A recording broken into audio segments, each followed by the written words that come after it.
د خپرونې دې برخه کې دوستانو موږ د فطر د صدقې په تړاو باندې بحث کوو. د فطر صدقې حکم څه دی؟ فطر صدقه چاته ورکول کیږي؟ فطر صدقه باید څوک ورکړي؟ همدارنګه د فطر صدقه ولې په روژه مبارکې میاشت کې ورکول کیږي او د اختر د لمانځه نه مخکې باید ولې ورکول شي؟ آیا د فطر صدقه کیدلی شي موږ چې د اختر ته 2-3 ورځې پاتې وي چاته یې ورکړو؟ یعنې دا هغه مسایل چې انشاءالله د خپرونې له میلمه سره پرې بحث کوو. په خپرونه کې دوستان راسره میلمه مفتي صاحب نیاز محمد شاکر دی چې دی به په همدې موضوعات را سره بحث کوي. مفتي صاحب محترم په خیر راغلی، ستړی مه شئ، ډېرې مننه چې موږ بلل. الحمد لله وكفى وسلام على عباده الذين اصطفى أما بعد فأعوذ بالله من الشيطان الرجيم بسم الله الرحمن الرحيم قد أفلح من تزكى وذكر اسم ربه فصلى صدق الله العظيم.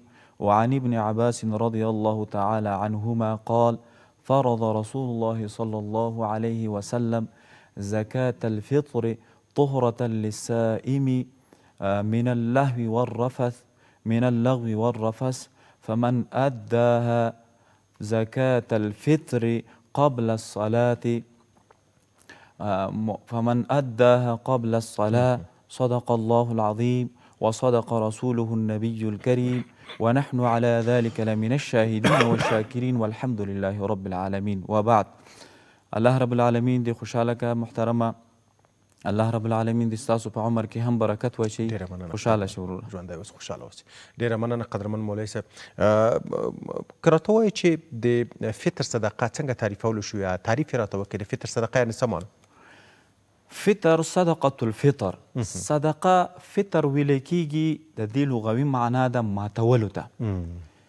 یعنی صدقة الفطر د روژې د ماتولو صدقه، یعنی فطر په معنا د ماتولو سره ده او صدقه د دې ماتولو صدقې ته ویل کیږي. د فطر صدقې حکم څه شی دی؟ د اسلام مبارک دین په دې تړاو څه ویلي دي؟ د فطر صدقه صدقة الفطر دا واجب ده. په حدیث مبارکو کې راغلی یو حدیث مبارک ده، نبی کریم صلی الله علیه وسلم فرمایلی دي چې هغې کې لفظ د فریضې راغلی، فریضة.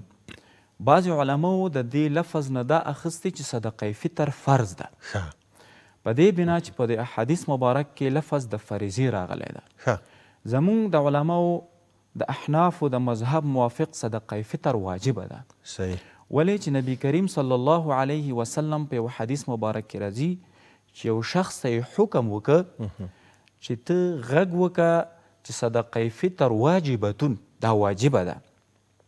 نو صدقه فطر زمونږ د مذهب موافق دا واجبه ده، بل په حدیث مبارکو کې امر راغلی. دا قاعده ده چې امر د وجوب دپاره وي، نو صدقه فطر واجبه ده. بله وجه یې دا ده چې صدقه فطر دا په خبر احاد سره ثابته ده، احاد خبر سره، نو خبر احاد دا ځونی، نو په دې بنا باندې صدقه فطر واجب ده. قدرمن مفتي صاحب، د فطر صدقه او د روژې مبارک اړیکې ارتباط چی دی؟ د روژې مبارک سره د صدقه فطر اړیکه دا ده چې دغه میاشت د رمضان المبارک چې کله راشي، بیا نو یو شخص دغه روژه د اول نه تر اخره پورې ونیسي، نو د الله رب العالمین دغه لوی حکم ادا کی. نو علماو لیکلي، کتابونو لیکلي دي چې یو دا په طور د شکرانې سره ادا کیږي. یعنی یو سړی دا شکرانه ادا کوي چې الحمدلله د اول نه مې تر اخره پورې د الله رب العزت دغه حکم پر ځای کړ. دویمه وجه دا ده چې کتابونو داسې لیکلي دي چې لکه څنګه چې جبیره په مانځه کې د نقصان دپاره سجده سهوه ده، همدغه شانې په روژه کې یو سړی له لعب، فضول خبرې، غیبت دا ترېنه صادر شي، دا ترېنه وشي، نو د دې دپاره د صدقه فطر جبیره ده. ډېره مننه. راوشي دې ته چې مهمه مسله همدغه ده، آیا صدقه فطر هر مسلمان ورکوی شي که نه شرایط لري؟ صدقه فطر باید څوک مسکین او غریب ته ورکړي؟ دلته مطلب دا دی چې دلته خو مسکینان پکې راځي، صدقه فطر معمول ته مسکینانو ته ورکوي، هغه به هم بیا دواړه بحث پرې کوو چې واجد شرایط صدقه فطر څوک دي. اوس په دې دواړه بحث وکړو چې صدقه فطر باید څوک ورکړي؟ صدقه فطر خو هغه څوک باید ورکړي، اول خو د دې دپاره شرط اسلام ده چې مسلمان یې، بیا د دې دپاره شرط چې کوم ده مالداري ده چې هغه د نصاب مالک، لکه څنګه چې د زکات دپاره نصاب شرط ده، په صدقه فطر کې هم نصاب شرط ده. خو بیا په صدقه فطر کې زکات د مال نه ادا کیږي، یعنی تعلق د زکات په مال پورې ده. د صدقه فطر تعلق په شخص پورې ده، یعنی که چیرې دی مالک د نصاب وي خو د اختر د ورځې د صبح صادق د راختو نه مخکې دی وفات شي، نو د مال نه صدقه فطر نه ادا کیږي، په د واجبه نه ده. ځکه د دې تعلق د صدقه فطر تعلق په شخص پورې ده، نه د په مال پورې. او زکات تعلق چې هغه په مال مهرباني دلته ډېرې پوښتنې دي ما سره دي. یوه پوښتنه دغه ده چې مثال په کورنۍ کې د کورنۍ مشر دی که نه، د کورنۍ مشر هغه واکدار دی، صدقه فطر که دی ورکړي د دوه نورو غاړه خلاصي کنار یو ځان ته ورکړي. یوه مسله دا ده. دوه مسله دا ده چې تاسو یادونه وکړه چې دا په شخص پورې اړه لري، په مال پورې اړه لري. یعنې مطلب دا چې مثال د شخص زړه چې په کومه اندازه یې ورکوي، لږ ورکوي که ډېره ورکوي، داسې یو شی هم پکې شته او که نه؟ هغه خو داسې ده چې که چیرې اوس مثلا اول پوښتنه ده چې یو سړی تاسو چې وکړه چې یو سړی د کور مشر ده، سرفرست ده، نو هغه که د خپلو بچیانو د لاندې صغراو د ماشومانو یا د میرمنې د ټولو په اجازت باندې د ټولو خوښه دی صدقه فطر ادا کوي، نو ادا کېږي، صحیح ده. که نه هر یو شخص د خپل صدقه فطر مسؤل دی چې په خپله یې ادا کړي، یعنې مسؤلیت د هر یو شخص دی. خو په هغه صورت کې چې ماشومان دي نه بیا کولی شي چې بیا دی د کورنۍ مشر یې ورکړي. یوه مسله دا ده. دویمه مسله صدقه فطر د اختر د لمانځه نه باید مخکې یا د سهار له صبح صادق نه مخکې باید ورکول شي. زه پوښتنه هم دغه کوم، آیا صدقه فطر همدغه یو معین وخت دی که نه اختر ته 2-3 ورځې پاتې موږ یې ورکولی شو، ستونزه نشته؟ او که د اختر نه وروسته هم صدقه فطر ورکړي بیا حکم چی دی؟ په دې کې زموږ د احنافو د مذهب اقوال دي. تشریح به په دې وکړم چې مهرباني زه د موضوع ښه تشریح شي. د احنافو د مذهب اقوال دي، یعنی یو قول پکې دا ده چې لکه څنګه چې زکات فرض شي نو هر وخت کې ادا کیږي، نو همدغه شانې د صدقه فطر هم ده چې کله صدقه فطر واجب شوه نو په هر وخت کې ادا کیږي. یعنی د هغو علماو رأی دا ده چې که دا د رمضان المبارک نه مخکې ادا کړي هم ادا کیږي، مخکې هم ادا کیږي. خو دویم قول چې راجح قول ده، زموږ علماو ورته راجح ویلي، هغه دا ده چې صدقه فطر هغه په روژه کې ادا کولی شي، او نور وجوب د دې چې کوم ده د اختر په ورځې د صبح صادق د راختلو نه وروسته واجبېږي، خو ورکولی شي په د روژې په څنګه چې روژه داخله شي ورکولی شي. مطلب د اختر لمانځه نه مخکې باید ورکړي. مخکې باید ورکړي. نو علماو د دویم قول ته ځکه راجح ویلي دي چې په عباداتو کې احتیاط پکاري، نو دغه صدقه فطر واجبه ده باید په میاشت رمضان کې ادا شي. او بیا د دې وجوب د اختر په ورځ ده، یعنی اختر په ورځ چې کله ورځ داخله شي، کله چې د پېشمنۍ بندېږي دې نه وروسته واجبه شو صدقه فطر، نو د دې وجوب صادریږي. نو د دې نه مخکې باید ځکه ادا شي. بهتره علماو دې ته ویلي چې دا بهتره ده، په دې وجه بهتره ده چې د دې د صدقه فطر د غرباو او فقراو سره د همکارۍ دپاره مخکې حدیث مبارک کې چې وطعمة للمساکین چې د مساکینو دپاره یو رزق برابر شي، یو ډوډۍ خوراک برابر شي. نو په دې بنا باندې کتابونو لیکلي دي، زموږ د احنافو د مذهب قول هم دا ده چې باید د اختر نه مخکې ادا شي، 2 ورځې 3 ورځې تر 4 ورځو پورې ستونزه نشته. دا بهتره هم دغه ده، دا قول راجح ده، ځکه چې دغه مسکین او فقیر کولی چې اختر ته یو څه پرې واخلي، څه پرې واخلي، د دې دپاره د مخکې ادا شي بهتره ده. ښه، یوه مسله چې غواړم پوښتنه وکړم، خدای کښې موضوع څخه ونوځم. مالداران خو به هغه د خپلې روژې مثال ساعتي یا د روژې د شکر ادا کولو په روژه کې کوم تاسو چې یادونه وکړه د کومې سهوې په خاطر صدقه فطر ورکوي او غاړه بې خلاصېږي، نو مسکینان بېچارهګان به بیا څه کوي؟ دا ښه خبره ده، ښه پوښتنه ده. خو کتابونو داسې لیکلي چې مسکین الله رب العالمین یو خو په دې باندې مسکین مکلف نه ده، ځکه مسکین سره مال نشته. او دویم موضوع دا ده چې مسکین چې الله رب العالمین ته دا روژه ونیوه، نو الله رب العالمین د دې روژې چې کوم په دې روژه کې کوم فضیلتونه دي هغه مسکین ته کوم چې مالداره ته په دې مال سره حاصلېږي، مسکین ته صرف په روژې نیولو سره حاصلېږي. یعنی مسکین دې نه محروم نه ده، الله یې محروم کوي نه. مسکین که دغه صدقه اخلي او که دی د دې توان نه لري چې ورکړي، خو الله رب العالمین دې ثواب نه محروموي، ثواب ورته رسېږي. ډېر عالي. یوه مهمه مسله د صدقې فطر اندازه ده. معمول داسې دي، هغه ورځ هم چې ځای کې ولودل چې مثال معمول موږ د غنمو ورکوو، اوړو دي، وربشې دي، د وربشو اوړه دي او ممیز دي، او د دې څنګه هغه خرما ده. دغه هغه صدقې فطر کې راغلي. فکر کوم دی هغه نصاب هم بیا تاسو راته وایي چې کوم اندازه د پی نفر په سر ورکول کېږي. دلته بیا مثال ځینې کسان دي چې مثال مالداره دي، ښه وسې ښه وي، خو دوی غنم وباسي، د غنمو قیمت وضع کوي او بیا هغه صدقې فطر وباسي. یا هغه جګترین مسله چې ده د خرما یا د ممیزو د هغه دوی نه کوي. په ټوله کې زه پوښتنه همدغه کومه چې د کټګوري په هغه کې شته ده په مالدارانو کې، یو څوک دی متوسط، یو څوک دی، یو څوک بیخي ډېر لري. صدقه فطر باید په کوم نصاب باندې ورکول شي؟ هغه شخص باید خپل مال ته وګوري، او که مثال ځینې کسان دي مال یې ډېر وي خدای هغه د متوسط اقتصاد والا صدقه فطر ورکوي، یا په دې کې حکم چیرې د اسلام مبارک دی؟ دې کې اسلام د احنافو د مذهب موافق دې کې داسې دي چې 4 اشیا متعین شوي دي د صدقه فطر دپاره. نو بیا دې کې د هر چا دپاره خپل هغه یو شی مقرر شوی، یعنی خرما، ممیز، کشمش چې ورته وایي. دا نو که یو سړی مالدار او د دغه کمه د غنمو نه سرسایه ورکوي نو دا ښه خبره نه ده، ځکه چې اول خبره دې کې یو نقصان دا ده، موږ نه خلک پوښتنې کوي، اکثر موږ ته زنګ وهي چې زه غنمو نه ادا کړم او زه مالدار یم. نو که دی دغه مالداري پټه کړي، اوس مثلا زموږ تاسو نه یې پټه کړي، د مفتي او د عالم نه یې پټه کړي، یعنې زه دومره سرمایه لرم زه د غنمو نه ادا کړم، نو د الله رب العزت نه خو نشي پټولی. نو په کار دا ده که یو سړی مال زیات لري، مالداري، باید د کشمشو نه یې ادا کړي، ځکه چې الله رب العالمین د دې دپاره د نبی کریم صلی الله علیه وسلم په واسطه باندې زموږ د احنافو د مذهب موافق دا مقرره کړې د دې دپاره ده چې دی باید د خپل مال صدقه د زیات شي نه ادا کړي، چې هغه مال کې نور هم برکت حاصل شي.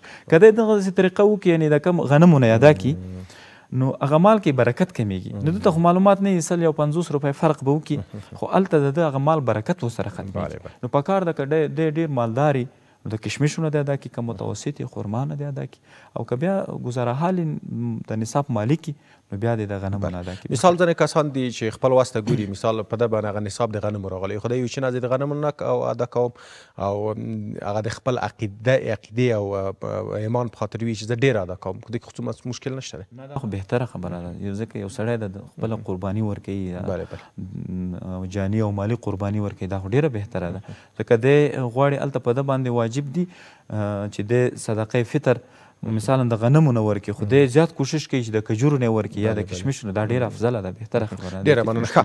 مهمه مسله بیا دا ده چې د صدقه فطر باید چا ته ورکول شي؟ کوم کسان مستحق د صدقه فطر دي؟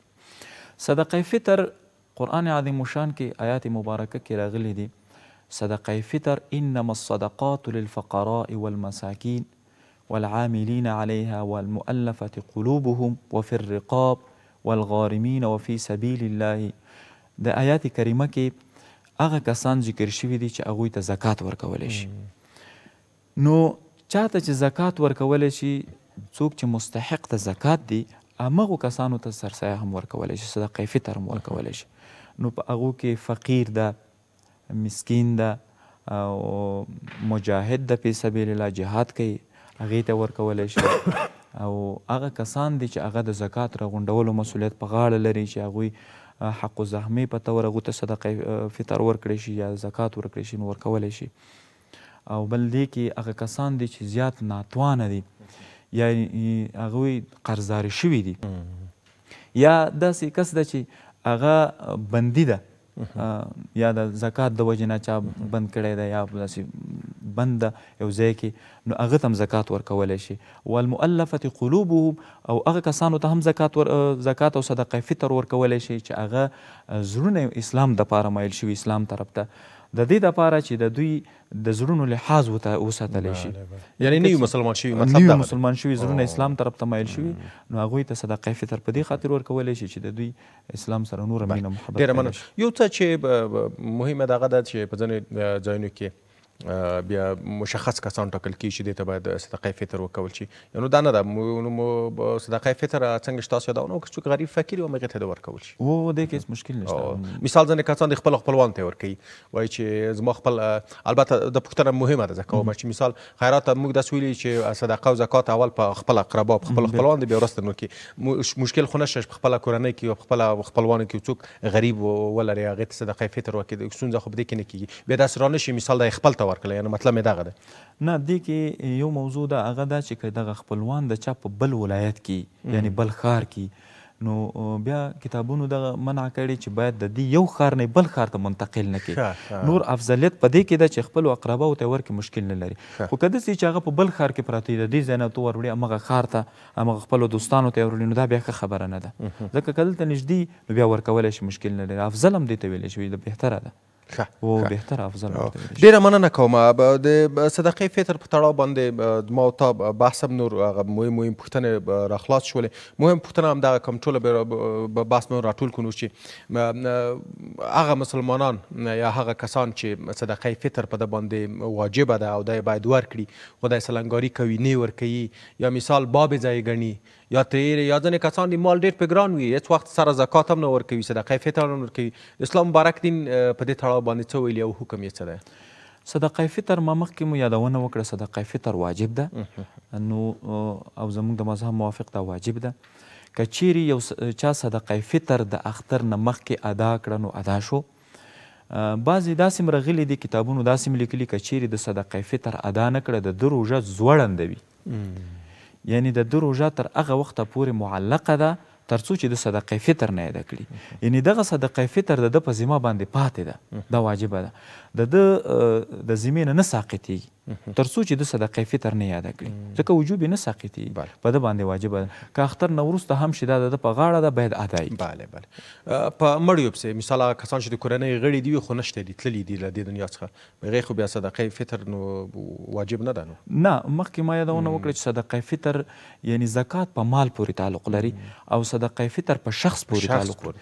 که چیرې دغه شخص یا وصیت یې کړی، یو خبره بیا پکې شته، که چیرې د وصیت کړی چې زما د طرف نه صدقې فطر ادا کړئ، نو بیا وصیت لازم ده، په ترکه ده ده کې بیا وصیت نه ادا کولی شي. او که وصیت یې نه یې کړی د ده په غاړه باندې نشته، هغه هم که دی د اختر د ورځې نه مخکې وفات شي بیا پرې نشته، او که وروسته وفات شي نو بیا د واجبه ده پرې ادا یې کړي. یو څه چې هغه ما ته مخکې په هغه بحث وکړ، په څه ورته وایي په انواع چې شی باید صدقې فطر شي، تاسو څلور شیان ورته ټاکل شوي دي.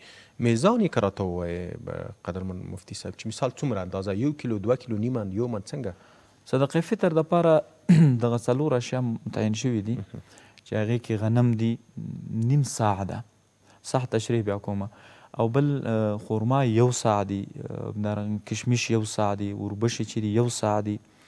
صاع بیا څومره ده؟ صاع د ګرام موافق چې راځي 1 صاع 3,148 ګرامه راځي چې تقریبا 2.5 کیلو راځي غنم. 2.5 کیلو غنم راځي، دا باید غنمونه ادا شي. او همدغه شان خورما او کشمش او وربشې دا 3 کیلو راځي. ښه، د غنمونه هغه میزان یې جګ دی، میزان یې جګ دی، نو 3 کیلو هغه راځي او 2.5 کیلو چې د غنم راځي. د غنمونه یو څه چې ډېر مهم دی چې په دې باندې غواړم چې زه لږ تفصیلي بحث وکړم قدرمن مفتي صاحب، په ممیزو کې هم فرق دی. همدا اوس چې ما ته بازار ته ځو 5 رقم ممیز دی، یو سره دی، یو تور دی، او بیا کې ښه جنسیت دی، بد جنسیت دی. دې ته څنګه د ولایتونو ممیز مشهور دي، د غزني ممیز، د شمالي کندهار بېلابېل دي. همدارنګه په غنمو کې هم فرق شته دی، ځینې غنم ډېر ښه دي. دا بیا څنګه ورسره په اصطلاح هغه حکم یې چلی، څنګه سره برابر کړو چې کوم ممیز کوم غنم ته صدقې فطر ورکړو؟ لکه څنګه چې ګوره د څلور اشیا چې ذکر شوي په دې کې فرق ده، یعنی متوسط او اعلی. همدغه شانې په کشمشو او خرما کې هم متوسط او اعلی شته. نو کتابونو داسې لیکلي که چیرې یو سړی خو مالدار ده، یعنی دی وس او توان لري د کشمشو نه چې دی صدقه د کشمشو نه ورکړي، خو بیا دی په کشمشو کې متوسط کشمش ګوري، یعنی د دغه متوسطو کشمشو وس لري، توان لري، نو هغه کشمشو نه متوسطو نه ادا کړي.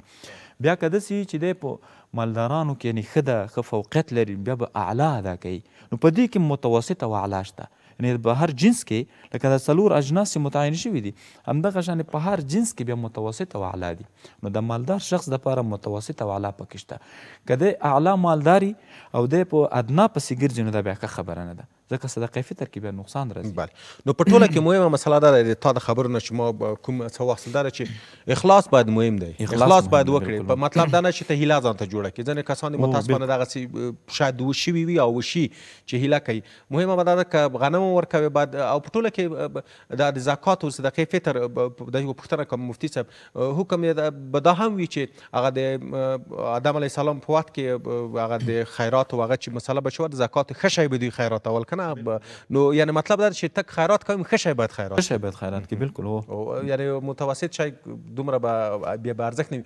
خو زه وایم که مثال وایم قدرمن مفتي صاحب که یو څوک د ممیزو متوسط هغه کوي په اصطلاح صدقه فطر ورکوي نو خو رادي چې دغونه د یو په کته راشي هغه ښه شی دی بیا په اصطلاح خیرات دا ښه بهتره خبره ده. کیدای شي داسې یم یعنې دغه د دې د کشمش هغه ادنا شی چې د مصرفوي یعنې صدقه فطر کې ورکوي کیدای شي د دې نه لاندې اوس خرما اعلی بیا د هغې نه ګرانه او ته 1000 افغانیو پورې هم داسې خرما شته چې کیلو په د کابل کې خرڅېږي په 1000 افغانۍ کیلو ده. نو بهتره دا ده ځکه چې یو سړی د مال نه خپل مال صدقه وباسي نو باید هغه صدقه وباسي چې هغه سره د په مال کې برکت پیدا شي. نه کتابونو دا لیکلي که یو سړي ته ظاهري دا معلومیږي چې زما مال تاوان وکړه اوس مثلا صدقه فطر مې ورکړه نو دې سره زما په مال کې تاوان راغی کم شو نو دا غلطه خبره ده ځکه په حقیقت کې د ده په مال کې په څو چنده برکت زیاتېږي. او صدقه فطر په نر او په ښځه یو رقم ته په اصطلاح ده دې کې کم فرق نشته تفاوت نشته. ډیره مننه قدرمن مفتي صاحب پیغام واورو څه ویل لرئ دوستانو ته مهرباني وکړئ د افغانستان ملي تلویزیون له لارې. الله دې ستاسو په عمر کې برکت واچوي چې دغه شانې ښایسته او نیکې برنامې جوړوئ. نو زما لیدونکو ته دا پیغام ده چې دغه مبارکې میاشته ده مبارکې ورځې دي په دې ورځو کې د دوی کوشش وکړي چې اول خو صدقه فطر د اختر نه مخکې ادا کړي ځکه دا زموږ د مذهب راجح قول ده او دې ته بهتر ویلی شوي چې بهتر قول ده. نو د اختر نه مخکې دې ادا کړي د دې دپاره چې فقرا او غربا خپل ځان دپاره یو شی واخلي. دویمه خبره په دې کې د ځان دپاره حله مه جوړوي چې یو سړی حله جوړوي مثلا لکه مخکې چې موږ تاسو یادونه وکړه چې د ځان دپاره په هغه جنس کې ګوري چې کم کمزوری جنس یې هغه ځان دپاره واخلي یا صدقه یې کړي نو فقراو دپاره مساکینو دپاره. مخکې حدیث مبارک کې چې موږ ذکر کړل وطعمة للمساکین نو دا یو د مساکینو دپاره یو رزق ده چې متعین شوی ده. او اخري کې یو مهمه موضوع دا ده چې که چیرې دوی د سرسایي او د صدقة الفطر په متعلق پوښتنه کوي د چانه نو د داسې علماو نه دي وکړي چې هغوی په فقه کې مهارت لري هغوی زموږ د مذهب موافق معلومات لري او بل دا ده چې د خپل مسلک او د مذهب د علماو نه دې پوښتنه وکړي. ځکه داسې خلک هم شته محترمه چې هغوی دوی ته داسې یو اساني راولي چې دوی به هغه په دلیل کې نیسي چې پلاني نه موږ پوښتنه وکړه د پلاني نه یو به یو عام سړی هغه به په فقه باندې نه پوهېږي یا هغه ته به معلومات نه وي. نو زما دوی ته دغه د دوی نه دا خواست د دوی نه مې دا غوښتنه ده چې دوی دې دې کې اخلاص وکړي د خپل وطندارانو سره. ډېره مننه قدرمن ولس زموږ وخت بیخي پای ته ورسېد له تاسو ته مننه تاسو ته په چاره کې بریا.